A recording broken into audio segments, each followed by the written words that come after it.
I was at the Jets experience yesterday, and I was there. Listen, I just wanted both teams to have fun, and I only saw one team having fun. So it was Joe Flacco. He won a Super Bowl 10 years ago. That's the one sentence you need for Sure. his Wikipedia. He was definitely out there on the He was football field yesterday. I will say no, he was a participant. it was very funny because that one interception he threw over the middle. I was watching it at my friend's house with a bunch of different people, and they cut to that game on Red Zone. And my friend goes, "Look at Joe Flacco, still elite," because he dropped back in the pocket and like threw it with velocity. We're like, "Oh, someone's definitely wide open down there," and he hit the Ravens defensive back square in the chest with the ball. Yep. Yeah, just magic. You can't beat that. One of the things that makes football fun is the communal experience of yelling at the TV with other people. Like I am a full-throated football like lunatic. Like Saturday, I went and watched 12 hours of college football, and then yesterday I watched about NFL football. As soon as we're done recording tonight, I'm gonna have the Seahawks and Broncos.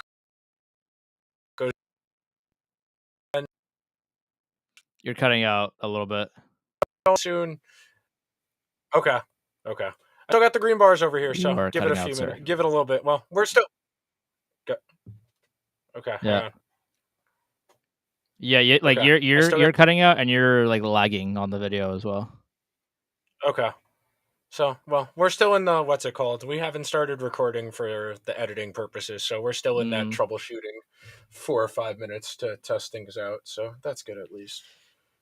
There you go. Yeah, I mean, I wasn't planning on going to the game or anything. I'm not a Jets fan, but like my work was just like, hey, we have extra tickets. Like, who wants to go? And I'm like, I'll do it. I'll go. I'll volunteer as tribute to the Jets experience.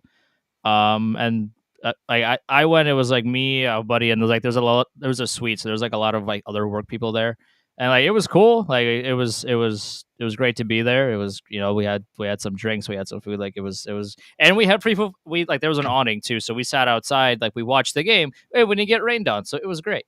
That is good. The Jets, they're a football team, aren't they? They exist. Joe Flacco is a guy. Yeah, I talk about this. I like what the Jets have done, like 3 off seasons in a row, but they're kind of like the Devils, where they have a good off season every off season, and then when it comes to actually playing the games, it never actually works out the way they plan on it. So it's just one of those things that until it gets better, Jet fans are just going to always assume the worst. I mean, that was the consensus going into yesterday was let's try and not lose by like 4 or 5 touchdowns, and they tried their best to lose by 5 touchdowns. Yeah. But... Yeah, I think that the Jets like missed a field goal. Yeah. It was definitely like I said, it was a football game. I will say. Oh, I had fun, and the Ravens had fun. The Jets, I don't think they had a whole lot of fun, but I had fun. I had a good time. That's what matters whenever you go to a sporting event. It doesn't matter who's playing. It doesn't matter who you're there. As long as you have fun, that's really what matters, to be honest with you. We had a great time. That works. I went to a few Jet games last year because the tickets are usually pretty cheap, a lot cheaper than Giant games, and you go to see who's on the other team. Like there was a part of me that was like, should I go see Lamar? And then I saw it was going to rain all day, and then I was like, nah, I don't need to see Lamar. I'll watch on my couch. I won't get wet. Dude, like we pulled up, and I know people do this for football games, but people were barbecuing, and like they were they look like they've been there all morning. The lot opens at 6 a.m. on game day. Dude, okay. If you show up at 6 if you show up at 6 a.m. for a football game that starts at 1 p.m. on a Sunday, should do it. I listen. Andrew, let me tell you something, okay? Listen, I went to a game at Penn State last year where my alarm went off at 5:45 a.m. to start the day. And the game was not until 8 p.m. that evening, okay? Oh, okay. You know, that's aggressive. You know what that is, like? That's an aggressive thing to do. Because here's the thing. Like, if you want to do it, I'm not saying you can't do it. Like you do whatever you want to do. If you want to show up at 6 a.m., get wasted by game time, and then be wasted for the game at the stadium, by all means, this is a free country. You can do whatever you want. But What I am saying is that if you are doing all of that only to then go to the game completely wasted, why not just do it at home? Because you're already wasted. Like what? Because it Why? okay, so a few answers to this. Number one, Okay. as I have that neurotic Rain Man-y thing where like even after 12 to 15 beers, I'm still pretty coherent. Like a lot of the time I'm still like if I go to a game and something interesting happens, I'll break out the notes app and write it down so I Yep. can refer back to it for that kind of thing. And two, for the atmosphere. That's the best part about going to a sporting event is the collectivism of everybody going, "Oh," when something happens. Like even just watching like six people with six of my friends watching the games on TV yesterday, that was fun to have the collectivism of the atmosphere of, yeah, we're all sitting in my friend's shed watching on TV, but we're having a great time. No, I understand that. I'm not the only part that I'm not getting is showing up at 6 a.m. to the lot, getting totally destroyed, and by 1 p.m. when you are on another planet, you're going to go to this game and you're going to drink more at the game. Well, Like at a you're certain pacing point, is yourself. it at a Andrew, certain point like we're is it not professionals. We're right? Of course. professionals. Okay. I mean, fair. That's the bar because they're the Yeah. people who go to one game a year. They get obliterated. They go into the game. They don't remember anything from the game. You're going Yeah. at a steady pace. You're getting there at 6 a.m. That means you're having two meals before you go into the game. You're having a bacon, egg, and cheese. You're having a hot dog. You're having a cheeseburger. You probably got some potato salad or something else on top of that. You'll be all right. There's a science to the tailgate. The I tailgate guess is part of so the cuz process. I mean, maybe it's just that I'm not experienced with tailgating. Uh-huh. I'm not here to suggest that like I have tailgated often. I've never like cooked anything before a game Yeah, by a car. I can you tell weren't you that right now. you Like I weren't have never outside the done that. Carrier Dome. You weren't outside the N- Carrier Dome. Wait, I college? Not I even once. wasn't cooking food outside the Carrier Okay, Dome. okay. I wasn't out there with with a portable barbecue making sandwiches outside the Carrier Dome. Like I was never doing that in college. Uh-huh. Maybe because I had a few before the game, so But like I've never done that, so maybe it's just my ignorance talking, which could be possible. Hey, I don't know everything about everything. It's okay to say I don't know about something. That's kind of why I ask. Like I don't know why people are packed and already at the lot at like 6 a.m. for a 1 p.m. game to do all these things. Like because that's what 7 hours away, bro. Like Yeah. that's a long time. Like you got to get up at like what 3 a.m. to start like packing It the car, depends. packing like you got to get dressed. You got to shower. Like you got to pack everything. You got to get everything ready to go. You got to get there. You got to unpack everything. You gotta, this is a whole process. Like you have It to wake is. up you gotta wake up at the ass crack of dawn to go eat an egg and cheese sandwich outside MetLife Stadium at 6 a.m. Just eat breakfast at home and then go to the. I don't know. I mean, I don't know. Maybe it's just me. That's fair. All right, we've discussed the nuances Yeah, of tailgating. We can do some yeah. tailgating strategy a little bit. Not other than that, I think we can start going. I think the only reason I was dropping out before is because I still had YouTube and Twitch open in my tabs. Gotcha, I should gotcha. be good now. So, if you want to read the little spiel, get us on into this. All right, here we go. Rangers fans, welcome to the best Rangers podcast in town. I am Andrew Chelney alongside Nick Zararis, and we are Liberty Blue. We scream about the Rangers so that you can save your voice. That's how deeply we care about you, and we appreciate that you've joined us for the ride. This is episode 13, live on Twitch. We'll put the full video up on our YouTube at Liberty Blue Podcast, and the audio version will be available as an audio podcast as well. Search Liberty Blue on your favorite podcast platform, and it should be there. And if it's not, let us know, and we'll put it on there at Liberty Blue Pod on Twitter and Instagram. I am at Chelney Andrew, CHELNEY Andrew, and that is Nick Zararis at Nick Zararis at Nick Zararis. Those are our personal handles to follow as well. Nick, this is another idea off of your idea tree. What have you got cooking in the oven for us today? Okay, so my brain realized that there was about a month till the NHL season started, and we do one episode a week, and there's 4 divisions in the NHL. So very conveniently, I thought of this the other day, and this is very straightforward. Each of the next 4 episodes, we're going to go through each a division, each episode, talk about what the teams did in the off season, and then one big overarching question for that team for this upcoming season. Today, we're starting in the Atlantic Division. The last episode before the season starts, that'll come out the Monday. I think the Rangers' home opener is a Thursday, the 10th of October against Tampa Bay. So we will have the Metropolitan Division episode for you guys that week, right before the season starts. So we're starting with the Atlantic today. The rundown, I have it in order of how they finished last year, I think. Yeah, I have it in the order of how they finished last year, which is a little interesting because I'm going to throw it up here on the bottom of your screen here. I was looking at the odds earlier, and Toronto favored to win the division. I was a little surprised to see, considering how good Florida was last year. Florida, obviously, 122 points. They had a bit of a roster reconstruction, and that's going to be the really interesting thing when we talk about them right now is change for the sake of change a good thing? Because to some degree, that kind of feels like what Florida did. They lost 2 years in a row in the playoffs to Tampa Bay and said, okay, we can't just run it back again. Because Jonathan Huberdeau and Mackenzie Weegar, very good hockey players. I just traded him. And Matthew Tkachuk is a very good hockey player. Don't get me wrong. It's good to have 2 good hockey players as opposed to 1 good hockey player. Like that just Sure. basic common sense. The one thing that kind of, I don't want to say scares me about Florida, but for their thought process, and they couldn't think this, ahead of time, but with Anthony Duclair going out for, I believe, the full season with an ACL Yeah. tear, their wing depth is Shallow. kind of non-existent. Like, if you go to dailyfaceoff.com and you see their projected lineup, they have Rudolph's Balsers right now as their second line left wing.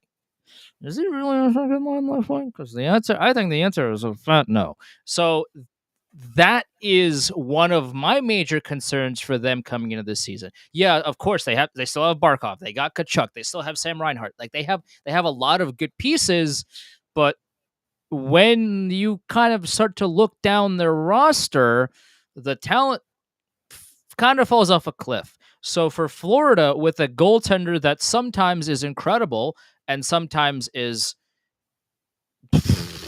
the answer that I'll give to that, you need everybody to be on the same page at all times to kind of make up for that, or at least mask the goaltending deficiency that sometimes happens with the Florida Panthers. And when you take a look at the lineup, I'm not so sure that the Florida Panthers can do that every single night. I mean, they might not have to do it every night, but when they are called upon, can they mask the deficiencies of Sergei Bobrovsky's game? The answer to that is I'm not confident. Okay, so one of the things that I do think is interesting when we talk about Bobrovsky specifically is when you look through his hockey DB and you go year by year, he's an on year, off year guy where he'll have a very bad year and then the following year he'll realize, okay, they're going to get rid of me if I don't play any better than this. So that kind of has happened pretty regularly, even dating back to his time in Columbus. So he wasn't great last year, neither was Spencer Knight. They rectify goalie, they'll be fine because of the style they play, that up tempo, that 80 to 90 scoring chances per 100 per 60 minutes of ice time that very few teams in the entire league can keep up with. You're going to be able to mask a little bit of your depth issues with your style. Some of the roster transactions did make me smile a little bit, seeing they brought in Eric Stahl and Mark Stahl together. They brought in, who was the other one? They brought in the winger from the Flyers, Gerald Mayhew, and they're going to have to figure it out. And this is one of the things that happens to you when you're a good team. You lose your depth. That is the entire point of the salary cap, is to price teams out of their depth. So they constantly have to be churning through their bottom six to get new pieces in there to keep it somewhat balanced. There are other impacts the cap has, but that's the most direct one. Good teams are punished for developing good players in-house and eventually have to decide, okay, do we want depth or do we want high end guys? And Florida has very clearly doubled down on the high end guys because they traded 2 high end guys to get themselves 1 high end guy.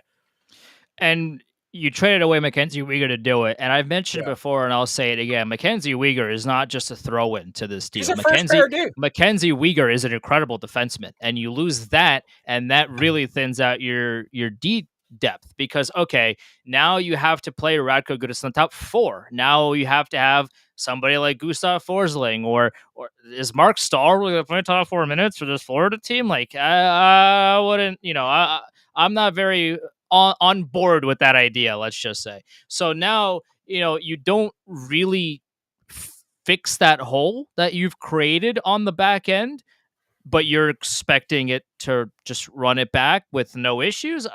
I'm I don't see. I guess the Florida Panthers, I just don't see eye to eye on what the overall roster construction looks like because they traded away a top four and arguably a top two defenseman and didn't get anybody else. So, how, like, what are you gonna do about that huge pothole in the front of your yard? Are you just gonna avoid it? You just gonna pretend it doesn't exist? Like, it's there, whether you like to pretend that it's not. I mean, it's hey, like you're gonna fall into it eventually.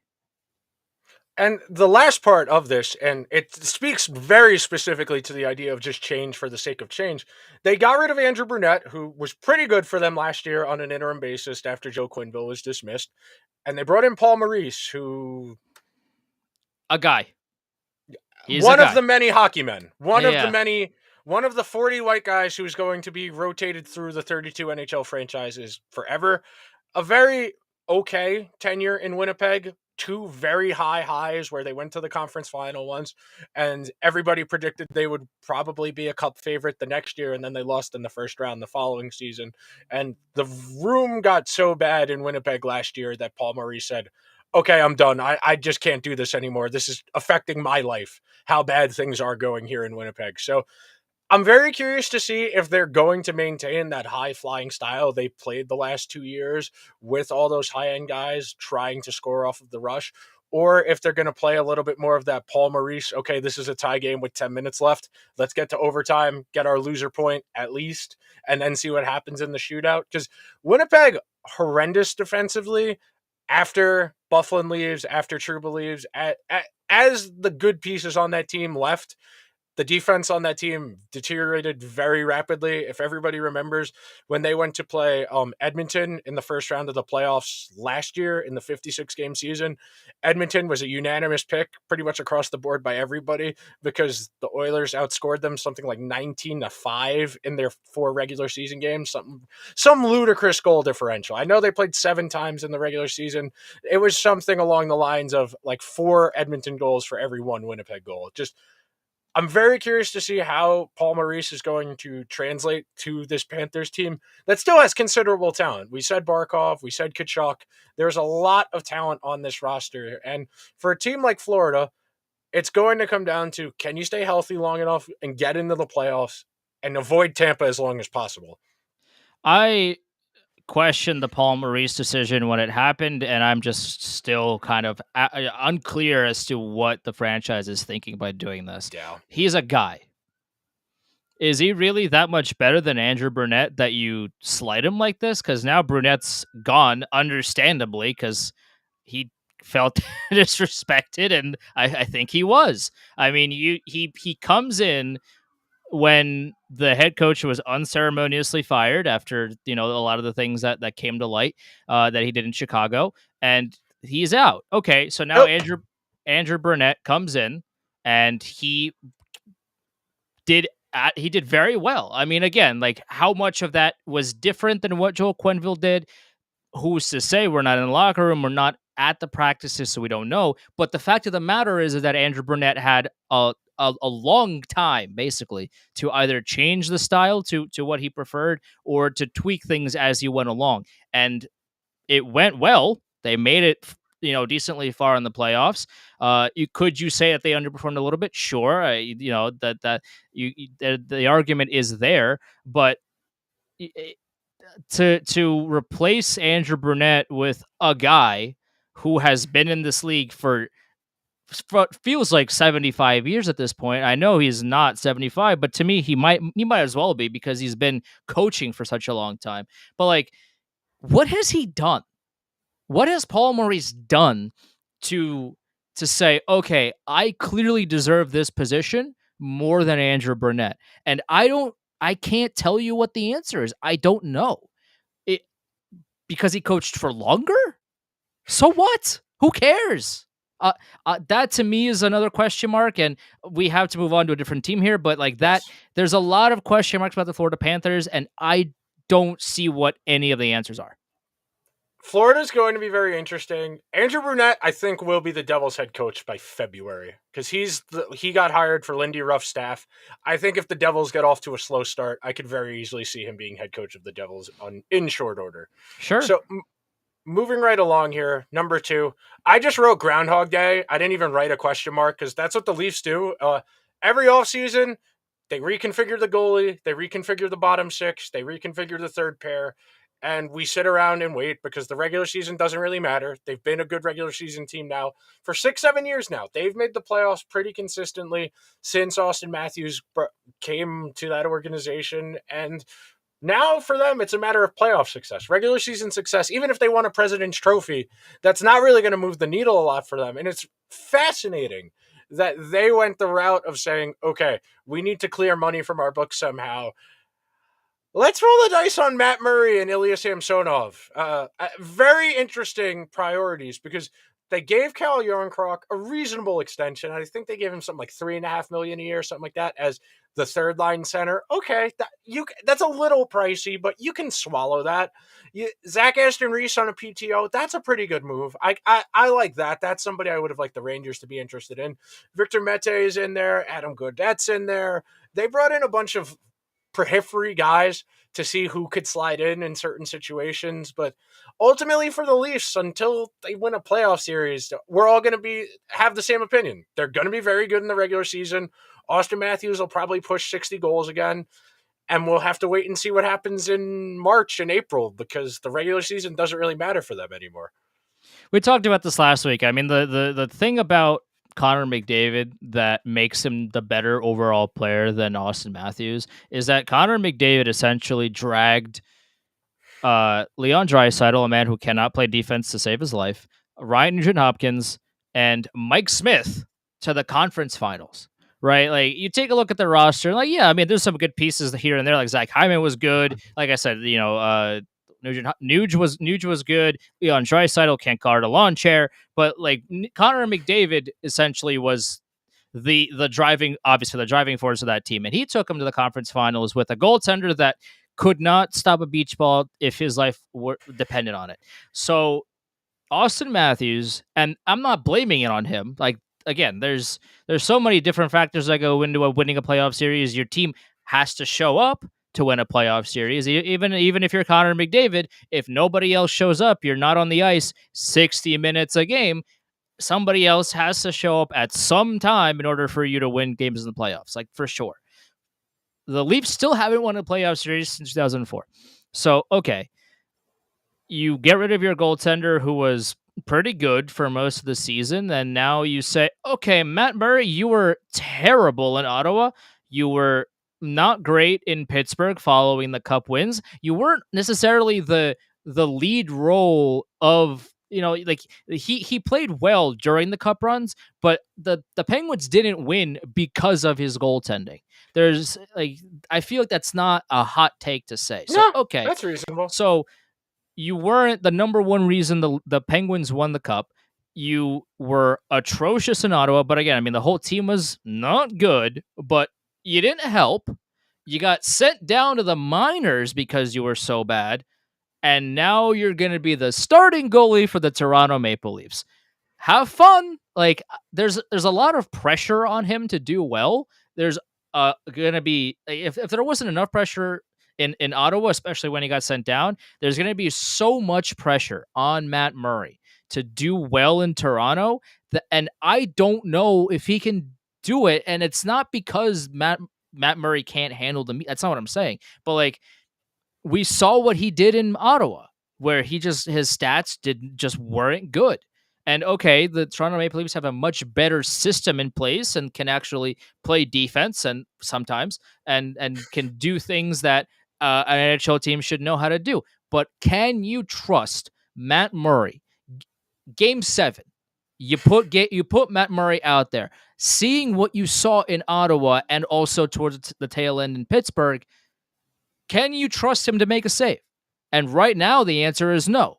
But maybe he shows up to Toronto and has an incredible season. We don't know. We can always speculate. Ilya Samsonov should be a decent backup for him.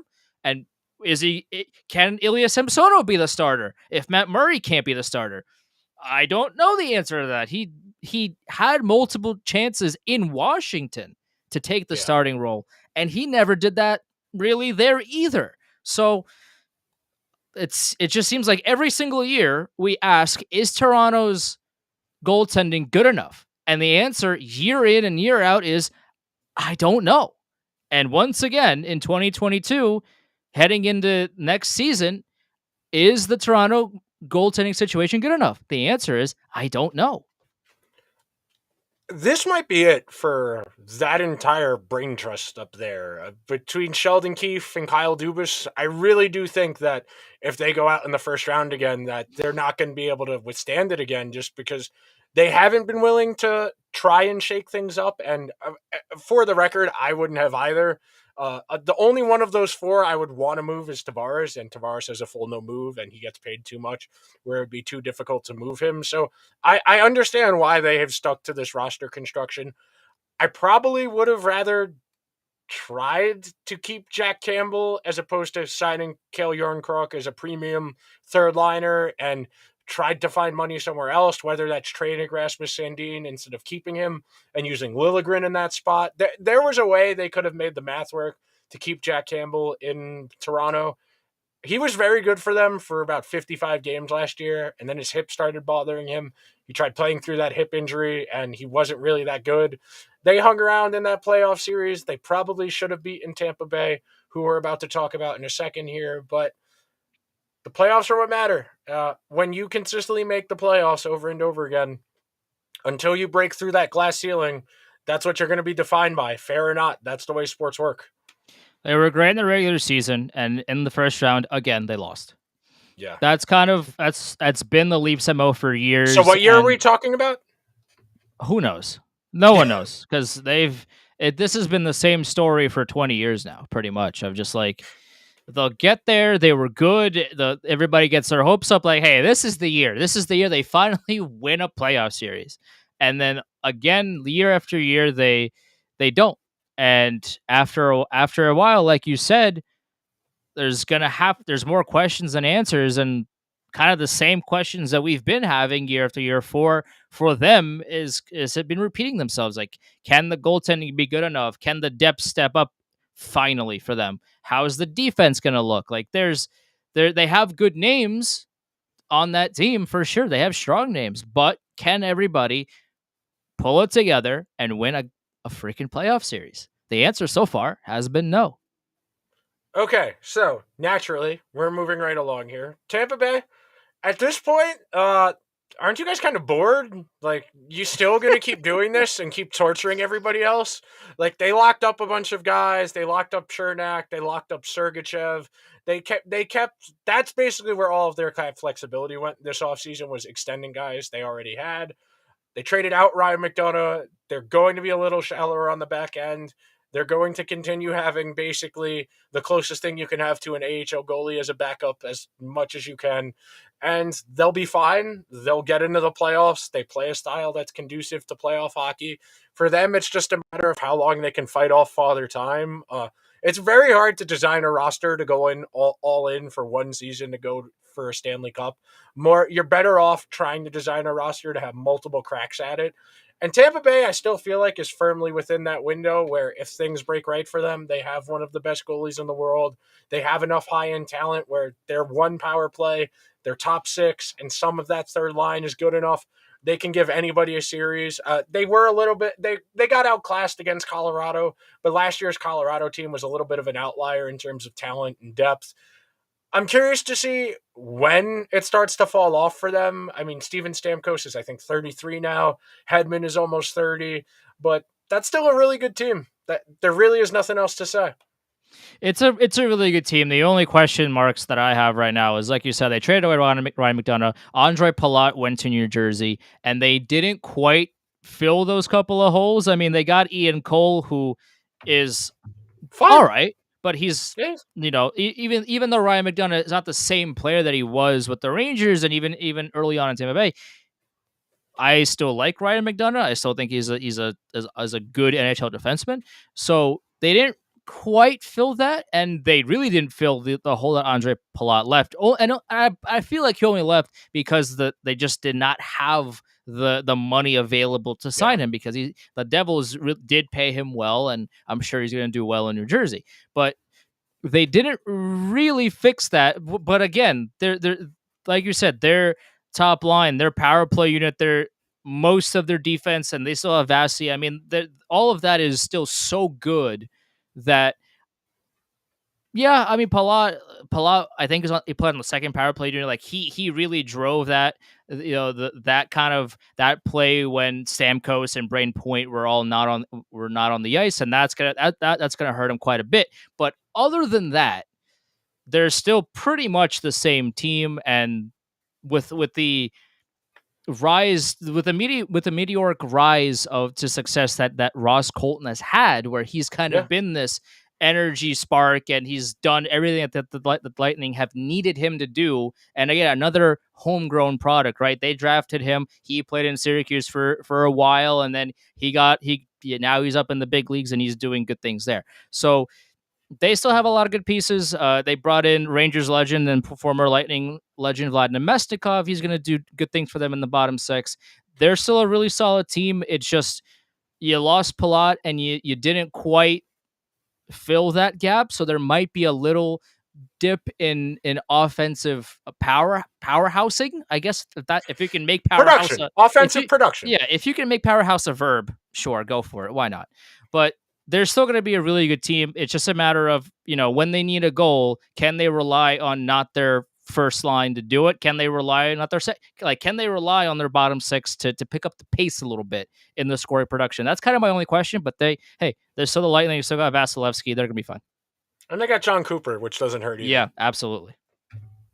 Okay, moving right along. This one is interesting because I titled this question, do we still do greatest hits albums in 2022? Because people don't put out greatest hits albums anymore unless they're like a classic rock band doing like 40-year remasters of a classic rock album. And that's basically what the Bruins are doing here. They brought David Krejci back he played the last year in Europe. Patrice Bergeron, one more year.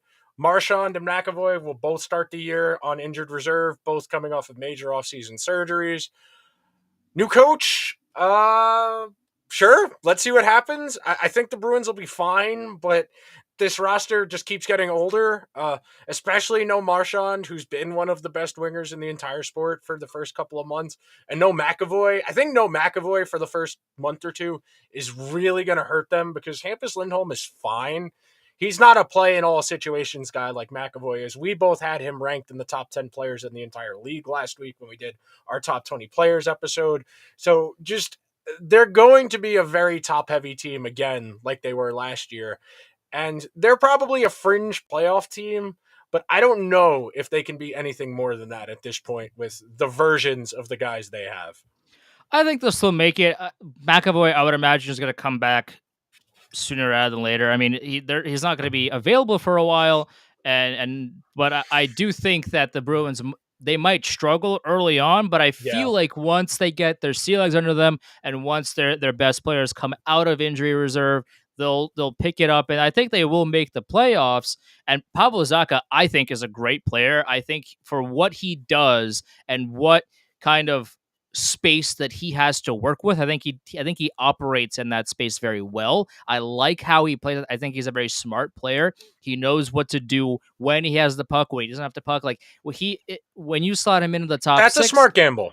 That's a smart gamble. Absolutely. He's somebody that can play in all situations, and the Devils fans that have watched him, they know that they lost a good player here. And for Boston to get him, it's definitely worth a try for them.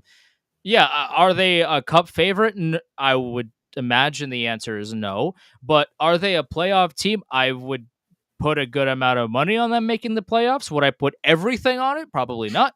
But they still have Bergeron. Yeah, he's still not young. He's still not 25. He's not going to be 25 again. But they brought back David Krejci, who to my understanding, didn't lose a step in Czech Republic. He just wanted to go home. He wanted to play there for a little bit, but now he's back.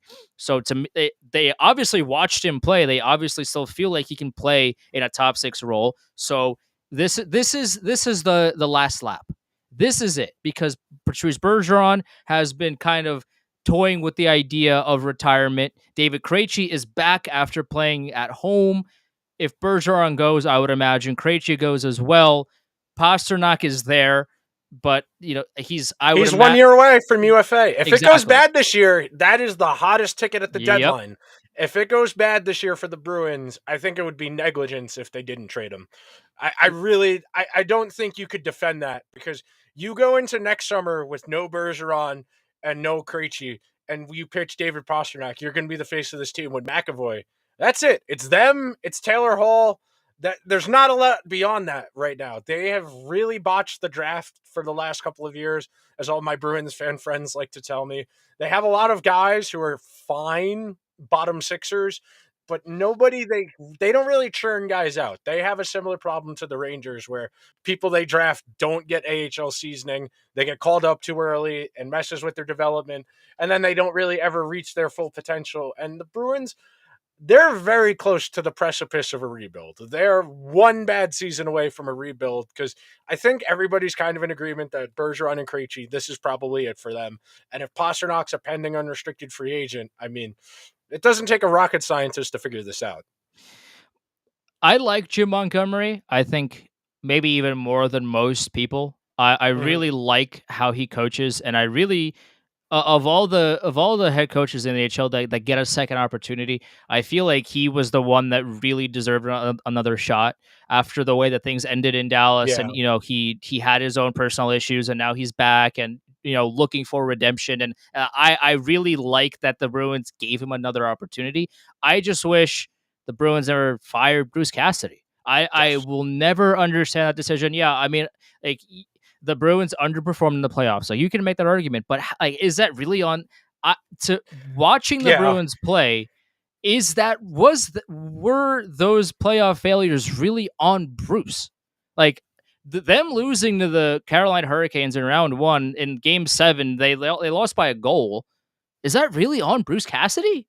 Like, I don't I guess to the Bruins it was. They needed to make some kind of switch, so they made it.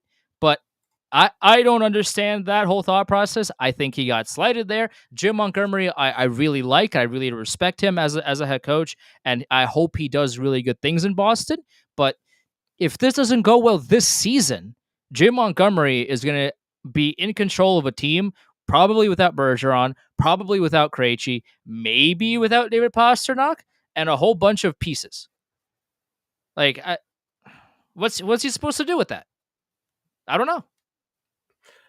Don Sweeney lucked out. I don't know how he sold that to the owners, that Cassidy should be the one to go and not him, but hey, that's the way it works. Self-preservation, maintaining. I mean, the advantage they'll have is this division isn't deep, it's top heavy.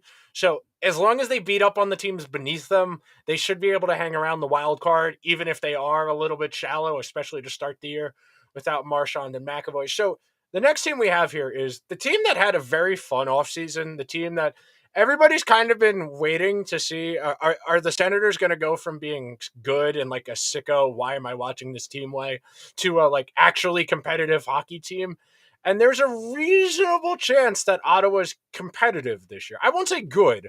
I'll say competitive. I mean, anytime you bring in somebody who's a 40-goal guy like Alex DeBrincat, you bring in somebody with the pedigree like Claude Giroux, you bring in a bona fide NHL goaltender like Cam Talbot, you already have pieces in place like Thomas Chabot and Tim Stutzla and Brady Kachuk. You bolster it, you give those guys a little bit of confidence, because for so long that organization has just been trading away anything with a modicum of talent to just keep it kicking the can down the road, as opposed to trying to build a winning team. And now it seems like the light went on that Ottawa is going to actually be competitive this year. And I'm very excited to see what happens. That's all I can say. There's a lot of excitement about the Ottawa Senators, which is weird. they're going to be much better than they were last season, which isn't saying a whole lot considering they were an absolute dumpster fire over the past few seasons. My biggest questions with them is the defense and the goaltending because Yeah, Cam Talbot was solid in Minnesota for the most part, but when it came down to it, the Minnesota Wild did not trust Cam Talbot enough, and they sought external help, and essentially he was forced out of Minnesota. So okay, so now you go to Ottawa in a system that doesn't employ good defensemen. I mean, you got Travis Hamonic, you got Artem Zub, you got Nikita Zaitsev. That's your whole right side. That's it. there's a Incredible reason. work. There's a reason Shabbat plays 35 minutes a Right. game. Because they don't trust anybody else to do it, so Shabbat has to play all these minutes. Like, yeah, I think they're going to score a lot of goals, but Yes. they'll kind of just be like a team that ends every game 9-8, if that makes sense. Just like a team that can't stop anything, but hey, they'll score. If nothing else, they'll be fun to watch. If you're not a Senators fan, you might want to tune into some Sens games, if only for the spectacle that is going to be the Ottawa Senators, because they'll score a bunch of goals, they won't stop anything, so it'll just be a bunch of 80s hockey. That's what it'll Yeah. be. That's what the Senators will do. And if they win more games than they lose doing that, then they'll make the playoffs. But if they make the playoffs, will they do anything in the playoffs with this current roster construction? To me, the answer is a big fat no. But hey, if they at the deadline acquire one or two or three or four good defense, hopefully, maybe four good defensemen, then we'll talk about it. But as of right now, I don't have any faith in that, especially on that right side on defense. Good luck. Cam Talbot, good luck. What the last thing I want to say about Ottawa before we move on is, for a fan base that's been like totally dejected and like basically passively protesting games for the better part of the last 5 years by just choosing not to go, that team playing in front of 8,000 people in the Ottawa suburbs. It's a very good gesture from the trust that's in charge of the team now since their last owner passed to actually be investing in the team and saying, hey, we know things haven't been great the last couple of years, but we want to put a good foot forward here and say things are going to get better. Please come out and support the team. I mean, from what I was looking at the other day, there's only a couple hundred seats left for their home opener because I saw one of my friends sends friend fans tweeting about it and Say that just, 5 times fast, by the way. oh god, bro, I could barely say it twice, let alone five. But yeah, I was talking to her about it the other day and I was like, yeah, I'll go look just out of curiosity. Yeah, there is excitement, there is a buzz about the Ottawa Senators, and for a team that I think 70 something points, what I write, 73 points in the standings last year. My notebook's over here. I reconfigured my desk, so I had to, but yeah, 73 points in the standings last year. You get, you probably got to sniff 90-ish to be in the mix for a playoff spot. If they can just go from 75 to 85 in this one season, I think that's a success for them. I think that's where we can end the points on the Senators, but tangible progress, steps in the right direction, have a little bit of fun along the way. I think that's a reasonable goal for the Senators this year. Speaking of your setup, by the way, I still haven't had my arm set up for my camera. So if I'm looking like this direction, like that's because you're on my other screen and my camera is right here. So I'm like, Gotcha. I'm looking there, I'm looking there, like I'm looking right here. I'm looking like down here for like more notes. Like there's a whole bunch of things going on. But yeah, for the Senators, I would agree. Like if they get close to That's a good playoff season. contention, that's for them. That's a good season, and anything more is a bonus for them. If they make the playoffs, it'll be fantastic. Like that's going above and beyond. I don't. If they do make it, I don't expect them to do much of anything, especially like I said with that defense, which isn't really good. But like if they just win a few more games and they get closer and closer to being a potential playoff team, and maybe even if they, instead of doing a fire sale at every trade deadline, look to acquire a piece or two, if it, not maybe not even an expiring free agent, but somebody that is making a little bit too much money for some teams, and they will acquire that player and for long term, to secure them long term, as opposed to going for somebody that is expiring and can be out the door in a month from now. Maybe they do something like that if they're smart about it, which Senators haven't done much of in the past. But hey, maybe now they'll go ahead and do that. But if they win a few more games and they're knocking on the door, it's a good season. Okay. Detroit Detroit was interesting this offseason because they made moves like they think they're kind of close. But when I looked at their roster today, it didn't feel like they were particularly close. Like Andrew Kopp is like the last piece you add to a team that's one guy away. You traded for Ville Husso, who was okay, like he was pretty good last year for the Blues. You brought in another goalie on top of that. They made a lot. They were very active in the offseason. They brought in a bunch of pieces. They brought in Ben Sherratt. They brought in Oli Mata. They brought in David Perron. They brought in Robert Haig. They're better. I don't know how much better than last year, but they brought in guys who are NHL players that are going to replace the spots of guys who weren't NHL players. So that's progress. They hung around last year a lot later into the season than I probably most people would have given them credit for. They petered out though towards the end of the season. They only finished with 70 something points in the standings.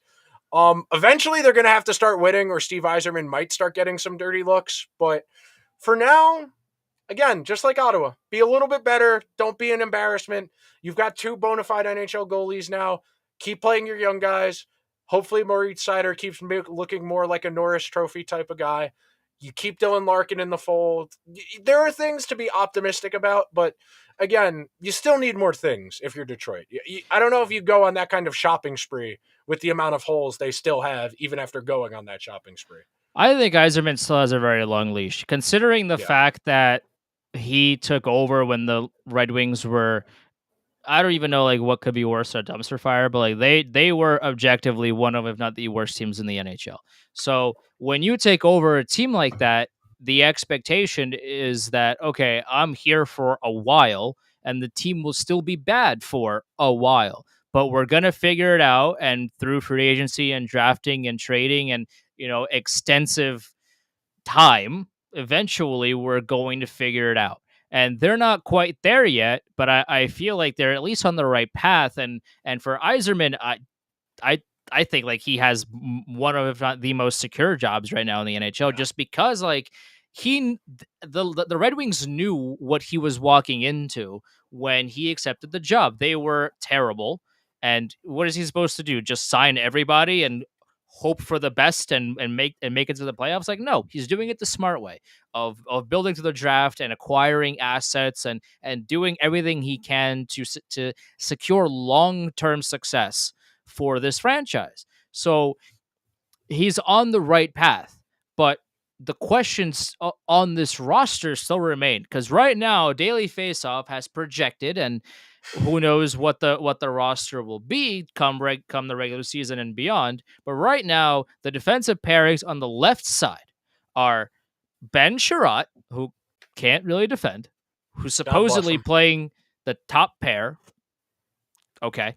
And you got Oli Mata, who can't skate, and you got somebody named Simon Edvinsson, who I'll be honest, I don't really know who that is. So that's their left side. And for all Who I he know, play for, Andrew? Who he play yeah, for? Simon Edvinsson, for all I know, could be a great player. Like I'd rather be honest with everybody that's watching than pretend that I know who this is. Like I legitimately have no idea who this is. So he could be very good. I don't know, but I do know that Ben Sherratt isn't very good defensively, and I do know that Ole Mata can't really skate that well. So if those two are your best two left side defensemen, you got problems, and you're going to give up a lot of opportunities to do so. And Ville Husso, can he stop a lot of those chances? Maybe. Can Alex Nedeljkovic do it? Maybe. Can they do it long enough to be a threat in the playoffs? I don't think so. But they're on the right path, and they're still a very young team for what it is. I mean, they brought in a lot of veterans. Maybe some of them will just help the young guys get along in their maturity and their development. And you bring in somebody like David Perron, and Dominic Kubalik is a young guy, but his analytics are kind of all over the place. Maybe they fix him in Detroit. Andrew Kopp wanted to go to Detroit, so now he's there. He wanted to go, so he's there now, and you still have a lot of young players on that team. And will they make the playoffs? No. Will they be closer? Yeah, probably. They definitely won't be as bad, I think, as they have been. Progress, yeah. Okay.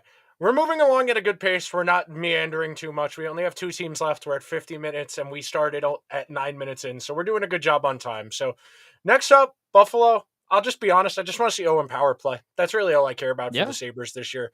They had the rookie availability for like they do a bunch of things with that now where they sit them down with the media. They do the photo shoots for the trading cards. They did that last week. Kind of okay. Owen Power, I'm very excited to see play. Him, they've got Darlene, they've still got Jeff Skinner, they've got 44-year-old Craig Anderson. It's probably not going to be pretty again, but again, they weren't as bad last year as they were the year before. Take a little bit more in that direction, like we've said for each of the last two teams, but keep going in the right direction. They got a little bit of goodwill based on how the end of last season went. And after they got Jack Eichel traded, there was a little bit of optimism around the organization for the first time in a little while. They feel like they finally might have the coach right in Granato. So we'll see, but I do want to watch Owen Power play. That's realistically all I have to say about the Buffalo Sabres. He's going to be very fun, and I feel like I'm a broken record here, but my concern is the goaltending. Craig Anderson is not very young anymore, unfortunately. And I they mean, have Eric Comrie now, too. and they have Eric Comrie, who is a guy. So, and again, like, I mean, no disrespect. Like, if they were sitting right next to me and we were like having drinks or like whatever, like this is not. I'm not talking about the people. I'm talking about their on ice production.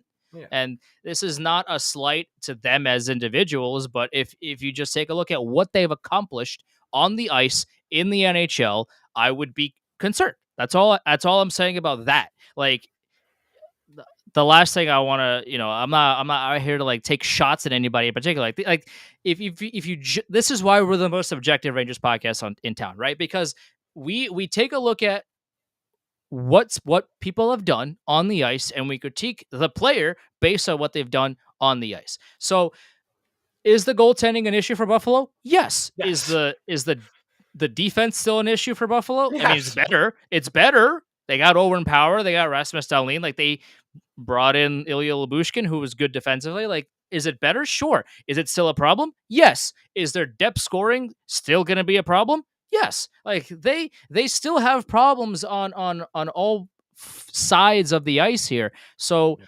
are they going to be a playoff team? I don't think so, but they are definitely closer than Yes. they have been in a very long time.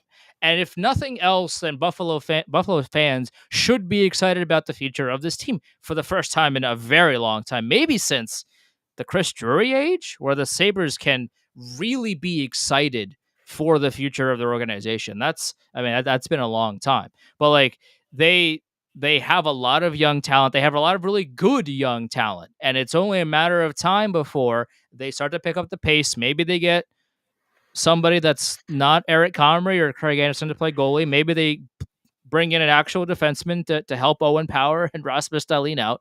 Like, if they do these things, then they could be a dangerous team. Right now they're not, but if they win a few games that they're not supposed to win, and they win the games that they are supposed to win, they could be close. Like, this is a team that I wouldn't bet my house on them making the playoffs or anything, but could they be closer than what we think they can be?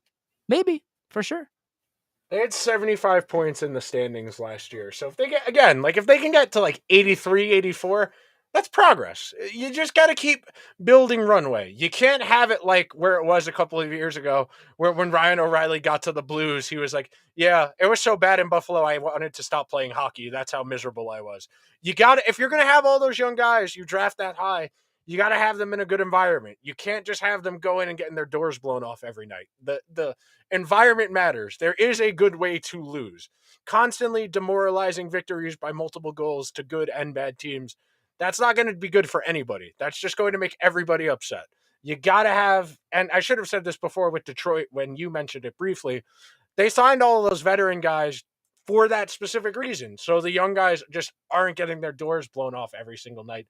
Even if you're not losing, still being competitive matters. It does matter to be competitive. And they brought back the great jerseys, so maybe Yes. that'll They bring them brought some. back the slug. They They brought back the slug. the goat head. Did they Yeah, bring the it? Buffa slug. The Buffa slug. Yeah. The goat The head, same thing. We're talking Yeah, about the same thing. no, because the slug was like that yellow thing that was around for a little bit, Just the but logo, not like the yeah, color. Just the yeah, logo. yeah, We're talking okay, about the same thing. Don't right, worry. right. I mean, yeah, yeah. I mean, they like. I think you brought up a good point. Like they're not going to make any damage in come the playoffs, but there'll definitely be a team to look out for in the future. Granted, the Sabres don't make silly decisions, which they've been prone to. Fingers crossed, though. I mean, hey, for if you're a Sabres fan, like fingers crossed. Like maybe this time around the Sabres won't do stupid things that ruin the franchise. Who knows? Watch Owen Power. They might only have like one national televised game. You might have to be an ESPN Plus head and go and find the Saber stream when they're playing a miscellaneous team. But watch some Owen Power, watch some Rasmus Dahlin. And last but not least, in this Atlantic division, the godforsaken Montreal Canadiens, who were kind of entertaining once Marty St. Louis got hired, because like even if they lost, he would say something that was intelligent. And it's just very refreshing to hear somebody who's in the NHL say something intelligent, because that just doesn't happen that often. So I'm just curious to see if he can continue that good energy and goodwill over the course of a full season when they're probably going to lose 50 to 60 games, because that roster is gaping with holes. Carey Price not coming back. Shea Weber's contract has been traded. He's not coming back. There are a few guys I'm curious to see. Jonathan Drouin's been away from hockey the last couple of years, trying to get his personal life in order. He's had some mental illness struggles. So I'm very curious to see if he's going to play and how well he's going to play. I'm curious to see what Sean Monahan does in a walk year for him in Montreal. If Cole Caulfield can maintain what he did once Marty St. Louis became the coach. If Juraj Slafkovsky is going to make the team out of camp. There are some storylines here. The Canadians aren't very talented, but there are some things that are going to be interesting about them at the very least this upcoming season. You would think that Juraj Slafkovsky will make the team, especially Yeah. being a first overall pick. The Canadians don't have much in the way of space available to him. Yeah. Like especially what is his natural position? Is he a right wing? I Do you think know? he's left, because Is he a I'm pretty left? sure I'm Okay. pretty sure he's left. Okay. Well, if he's a left, and then even then, like, okay, so you have Cole Caulfield, and then you have who? Who do you have? You have Jonathan. Are you really going to play Jonathan Drouin over your first overall pick? I guess like maybe If to you start. wanted to slow play him, If you wanted to slow play him, then you fit him in the third line. The Daily Faceoff right now has the projected third line as Dadonov, Kirby Dog, and Brendan Gallagher. If you slot That's a Slafkovsky good in third there, line. that's a pretty good third line. You have Yeah. Dog, you have Gallagher. Now you bring in Slafkovsky. The first overall pick is going to be dynamic. He's going to bring some high end talent to this team. That could be a lethal line. And then if you want to move him up, and then you have Christian Dvorak and Josh Anderson. If that's your second line, and you have Slafkovsky there, then he can be the sniper on that team, because Dvorak will just pass him the puck all the time, and Josh Anderson will get the puck to Dvorak, who then pass it to Slafkovsky, who scores. Like that's, if you want to do that, then you can do that. Like the Habs have options here, but I would be like Slafkovsky would have to just not show up for him to not make the team. I feel like he's got it in the bag. It's just a matter of the Canadians basically they're like, hey, we're not gonna like outright give you the spot because you're 18 and you're brand new to the team, but you're the first overall pick and the spot's kind of yours. All you have to do is show up and just do that, and welcome aboard. Okay.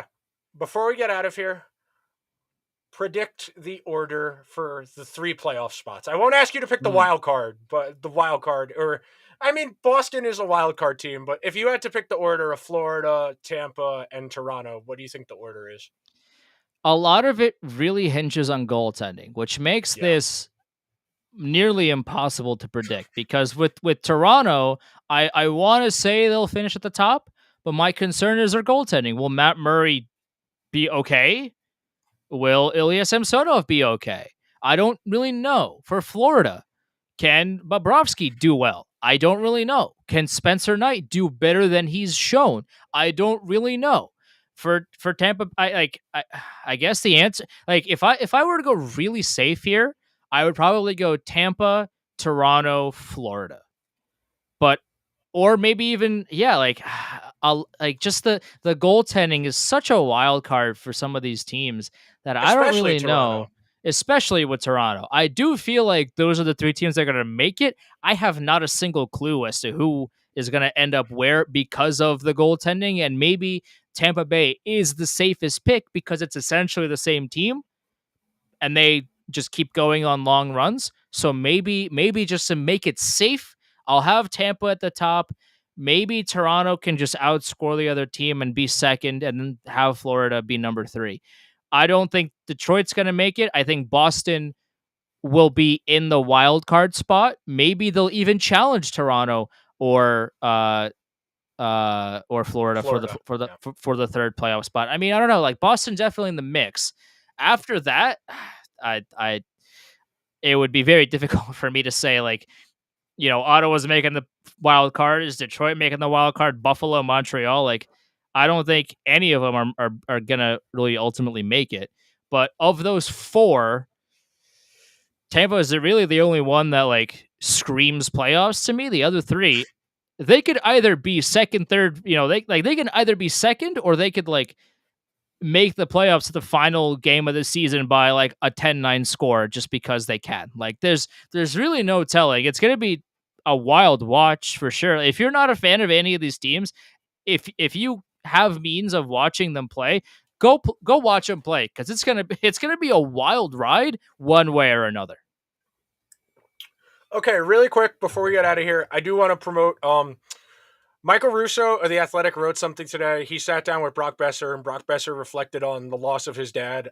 I highly encourage you, if you have the means to access it, go and read it. Take 10 minutes, and remember every time you shit talk about a hockey player to separate the person from the hockey player, because these are people who are going through very real things. One of the things that was in there was at one point Bruce Boudreau was like, "You can just don't have to play hockey the rest of this year. You can go home. That's more important. Go spend time with your family." And in reality, that's what my parting shot is. It's very straightforward. They're athletes. They're also people. Just remember they're people too. Everybody's allowed to have a bad day every now and then. And don't get too hung up on the results of a game. There will be another game.